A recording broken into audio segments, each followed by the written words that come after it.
Haftaning 5-chi kuni, ya'ni juma kuni ishlab beradigan, tек qana сол күнні ishlab beradigan стратегия haqында сөйлесеміз. Бұл стратегияның аты жұма баланс стратегиясы деп аталады. Жұма баланс стратегиясы жұма күні жүз беретін әрекетлерге текарланған.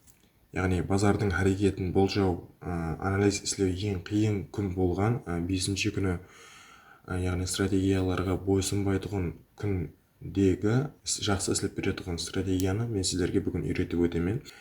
Демек, басладық. Стратегияны үйретуден алдын мен сіздерге 5-чи күн, яғни жұма күні хақында бірнеше мәліметтарды беріп өтейін. Жұма күні адамдардың қойған стоп-лосслары жиналатын күн есептелінеді. Һәм бұл күні базар 1-ші күннен 4-ші күнге дейінгі аралықта рейнжда жүріп, 5-ші күнге келіп, базар импульслы әрекетке келеді. Базар жүдә тез әрекетленіп басылайды һәм көплеп стратегияларға бойсынбай қалады һәм тек қана өзінің хапте давамындағы мақсатлы дәрежесін алуға ұмтылады. Жүдә ірі инвесторлар, банклер, институтлар 5-ші күні өзінің есептауларын тапсырады һәм өзінің хапте давамындағы істеген әрекетлерін есептап қылып шығарады. Екінші себебі бұл H1 шамның жабылуы есептелінеді, яғни үлкен ірі инвесторлар, яғни миллионлап доллар инвестиция қылатынлардың стратегиясына бойсыну, яғни олар хаптелік таймфреймге қойып базарды анализ істейді. Сол себеплі базар олардың стратегияларына туры келуі керектігі себеплі 5-ші күні хаптелік шамның жабылуы оларға жүдә әһмиятлі.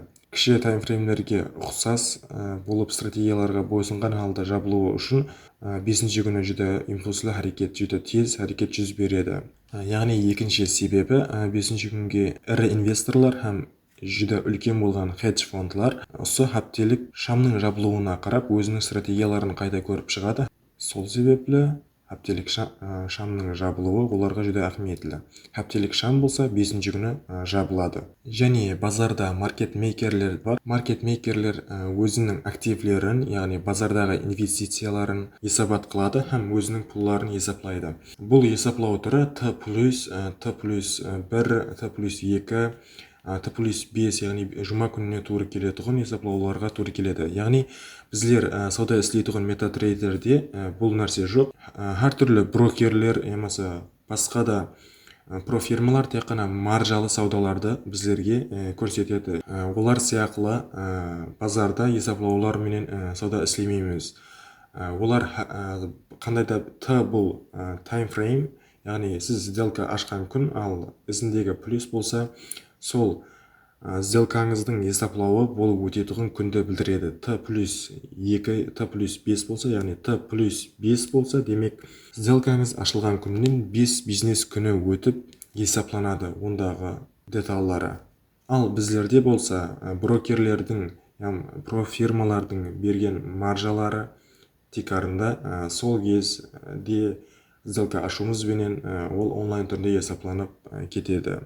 Демек, күніменен айтып атырған стратегия, жұма баланс стратегиясы 5-ші күні сағат түнгі 12-де ашылатығын бірінші H1 шамның ашылуына байланысты есептелінеді. Бұл стратегия тек қана хауез дейді, яғни алтында істеп береді. Басқа параларда да істеп беруі мүмкін, бірақ істеп беру дәрежесі win rate аз болады. Мәселен, алтында 70-80, ұлымалық айтқанда 80% жағдайда істеп беретіғын болса, басқа валюта параларында емаса металларда, активлерде, индекслерде істеп беру дәрежесі 50-дің атырапында 50%.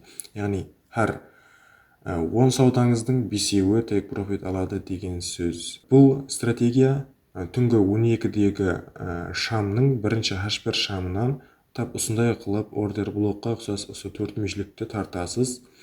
Һәм базар сол 5-ші күні таңда түске шекем, түске 2-3-ке шекем төменгі тарапында болса, демек базар бұған келеді һәм сел үшін істеуіміз мүмкін.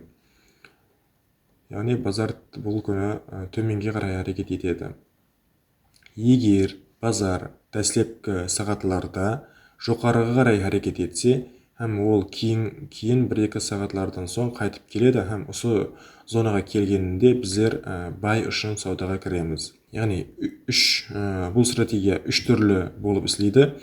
Егер базар дәслекті сағатларда жоғарыға қарай әрекетленсе, демек ол қайтып келеді һәм біздер бай үшін істейміз. Екінші жағдайда төменге қарай әрекетленсе базар дәслекті сағатларда, кейін жоғары қарай осы блогымызға келеді һәм кейін сел үшін істейміз. Бүгін қала күн болғанлығы себебі базар жабық, ертең бірінші күні ашылады. Бірінші күні біздер ұсынып блок ретінде қолдануымыз мүмкін һәм сел үшін әрекетке кіре аламыз.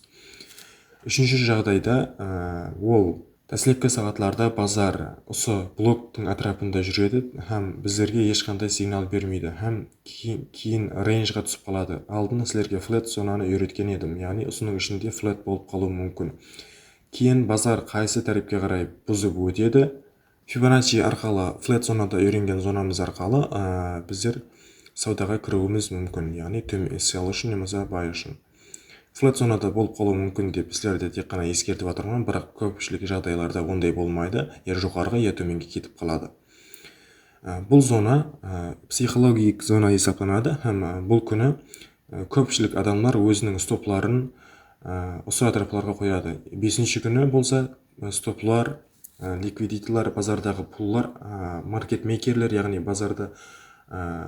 базарды жасаушылар аудармасы, базарды жасаушылар тарапынан алып шығып кетілуі керек. Сол есебат бойынша базардың жұма күні стратегияларға бойсұнбауының себебі де сол. Себебі маркетмейкерлер базардағы стопларды, яғни пулларды алып шығып кету үшін көпшілік адамдардың стоп-лоссын алып кетеді. Базар көпшілік жағдайларда минимумларда немесе максимумларда стоплар болады.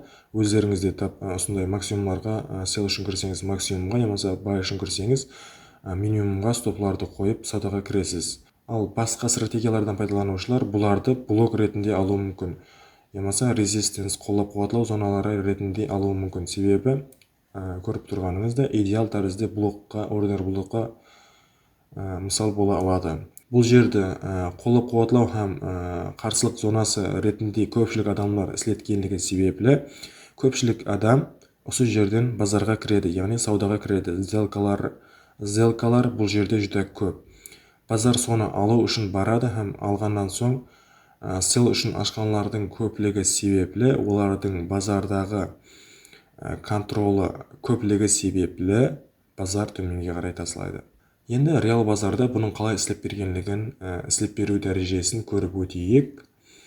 Бұл осы ақырғы күні істеп бергені, яғни енді бұл анализді біздер еледі қолдануымыз мүмкін. Ертең бірінші күні осы атраптан 3363-58 зоналарынан селға әрекет етіп көрсек болады. Әлбетте тасиқпенен тренд линия бұзылуы кішірек таймфреймде, немесе басқа да тасиқлар менен көрсек болады. Бұл онан алдыңғы 5-ші күні жүз берген жұма баланс стратегиясы. Бірінші шамнан, жұма күні ашылған бірінші шамнан ордер блок тартылған. Бұл қолап қуатлау зонасы ретінде істеп береді енді, бірақ та баға болған кемей кетіп қалған екен бұл күні.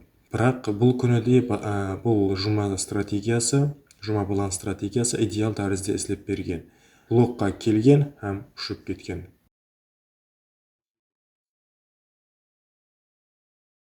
Кейінгісі жұма баланс стратегиясы 10 июль күні ашылған шам. Бұл да идеал тәрізде істеп берген. Сіз бұл күні кішірек таймфреймде 5 минутлықта саудаға кіруіңіз керек еді һәм осы байды ұстап қалуыңыз керек еді. Егер үлгере алмай қалған болсаңыз, бұл жерде де істеп берген.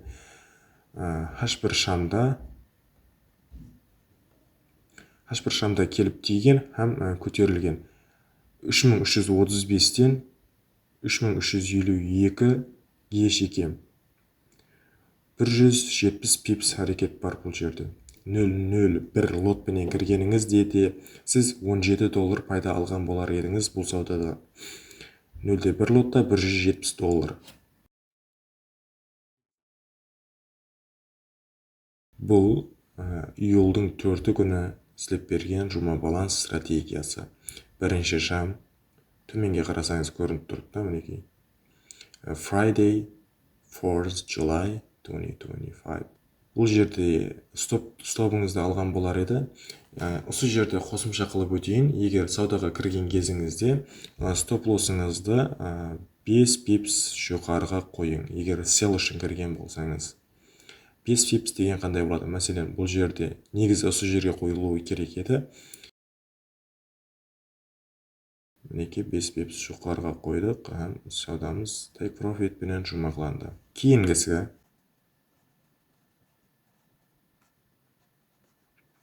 жұма күні ашылған бірінші шам, 4 мүшілік тартылған, зонаға келген, төменге түсіп берген. Бұл кішкене деп ойламаң, H1 шамда бұл жүді кішкене көрінгенлігі менен кішірек таймфреймде жүді ұзақ әрекет есептелінеді. Дерлік бұл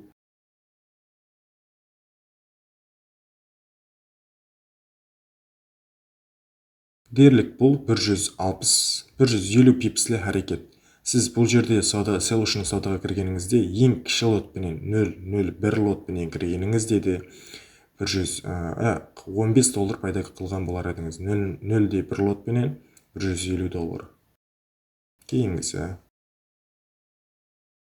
Бұл жерде жұма баланс стратегиясы дерлік іслеп бермеген. Іслеп берген, бірақ жүді кіші 51-ден 42-ге дейін. Жүді үлкен әрекет болды. M5 таймфреймде кірген болсаңыз егер саудаға. Бірақ кіргеніңізде де бұл жерде стопыңызды алып кеткен болар еді. Бұл күні іслеп бермеген екен бұл стратегия. Бұл күні іслеп бермеуінің себебі жүді кіші импульслы әрекет болған. Осы жерде қағидаға қылып жазып алың дәптеріңізге. Жұма баланс стратегиясында сіздер 5 күн дауымындағы бірінші күннен 4-ші күнге дейінгі аралықта қарап көресізді. Базардың әрекетін жақсылап қарап көресіз. Егер бірінші күннен 4-ші күнге дейінгі аралықта алтын базары жүді тез әрекет етсе, яғни жоғарыға емесе төменге жүді үлкен тезлікпенен әрекет еткен болса, волатильность сол күні күшлі болған болса, бұл алтын базарында демек 5-ші күні осындай рейнжлі әрекет жүз береді. Рейнжлі әрекет деген бұл флет зоналы әрекет. Кешегі үйреткенім рейндж деп атайды бұны. Базар тек қана қайсыдыр дәрежелер арасында әрекетленіп жүреді. Егер базар бірінші күннен 4-ші күнге дейін жүді үлкен әрекет қылмаған болса, яғни флет зонада, үлкенірек таймфреймде флет зонада жүрген болса, демек 5-ші күні жүді үлкен импульслы әрекет болады. 5-ші күні жұма баланс стратегиясынан пайдалансаңыз болады дегені сөз. Кейінгісі. Мінеки, жаңа айтқан қағидама идеал мысал. Базар 4-ші күннің өзінде жүді үлкен әрекет етіп тасталған, 5-ші күні флет зона болған. Базар бұл күні іслеп берген стратегияда 3422-ден 3411-ге дейін 110 пипслі әрекет жүрген, $11 пайда қылған болар едіңіз бұл жерде деді. Бірақ импульс, яғни әрекет жүді кіші. Идеал саудалардың бірі бұл жерде жүз берген.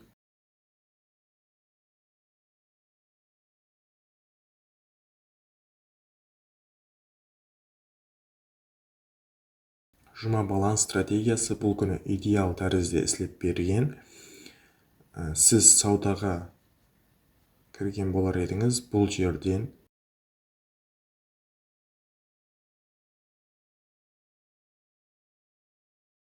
Бұл июнның 6-сы күні іслеп берген жұма баланс стратегиясы. Бұл стратегия көріп тұрғаныңыздай жүді әпуайы. 5-ші күніндегі бірінші шамнан осындай 4-мүшілік тартасыз. Келген кезінде сел үшін, егер жоғарыда болса, бай үшін саудаға кіресіз. Демек, бүгінгі үйренген стратегиямыз бұл жұма баланс стратегиясы еді. Көрің, үйренің, демошотта болса да сынап көрің, пайдаланың.